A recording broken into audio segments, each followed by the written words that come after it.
Hamas के खिलाफ युद्ध के 9 महीने बीत जाने के बाद भी इजरायल के हाथ अभी भी खाली हैं। बावजूद इसके इजरायली बलों का गाजा में हिंसक ऑपरेशन जारी है। हमास लड़ाके एक बार फिर एक्टिव मोड में दिख रहे हैं।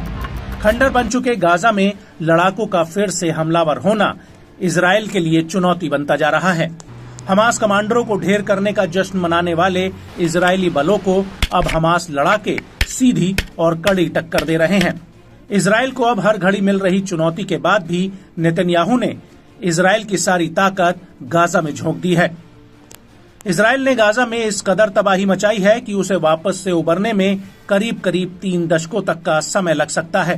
पहले से ही पिछड़ेपन का शिकार गाजा अब महज खंडहर और मलबों का ढेर बनकर रह गया है, जहां से सिर्फ और सिर्फ गोलीबारी की आवाजें गूंजती सुनाई पड़ती हैं। इजरायली बलों के अब तक के असफल ऑपरेशन को 9 महीने गुजरने के बाद अब उसे एक और बड़ा झटका लगा है।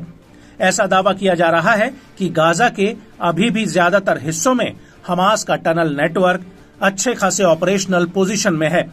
हमास के पास अभी भी इजरायल के साथ सीमा के करीब और उसके पार भी हमले करने की ताकत है।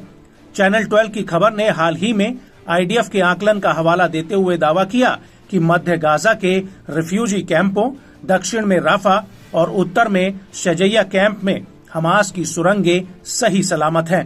गाजा के दक्षिण में खान यूनिस में आईडीएफ की ओर से टारगेट की गई सुरंगों को ठीक कर लिया गया है। साथ ही उस इलाके में कारखाने भी हैं, जहां पर सुरंगों को बनाने के लिए कंक्रीट तैयार किया जाता है। भले ही आईडीएफ ने हाल के हफ्तों में राफा में हमास से निपटने पर अपना फोकस बढ़ाया हो, लेकिन इस बात से भी गुरेज नहीं किया जा सकता कि इलाके में ऑपरेशनल टनल्स हमास लड़ाकों को इजरायली बॉर्डर के करीब पहुंचने में मदद करती हैं। बताया जाता है कि आईडीएफ की अभी भी कई यूनिट्स हमास की सुरंगों के मकड़जाल से निपटने में उलझी हुई हैं।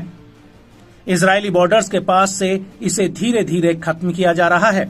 एक रक्षा अधिकारी ने द टाइम्स ऑफ इजराइल को बताया कि सुरंगों को नष्ट करने में कई साल लग सकते हैं, ये देखते हुए कि इजरायली सेना उन्हें नष्ट कर सकती है।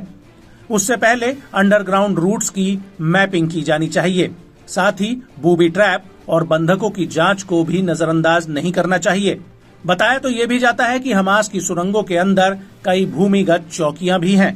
हमास के लड़ाके इन सुरंगों का इस्तेमाल हथियारों को जमा करने, ठिकाने के तौर पर और आवाजाही के लिए करते हैं। इजरायली सेना का कहना है कि इन सुरंगों को बनाने में लाखों डॉलर खर्च किए गए हैं। साथ ही इस काम को पूरा होने में कई सालों का समय लगने की बात भी कही गई है। खास बात है कि इन सुरंगों में हमास के लड़ाकों के बीच आपसी बातचीत के लिए फोन लाइनें भी बिछा रखी हैं, जिसे इजरायली सेना ट्रैक नहीं कर सकती है।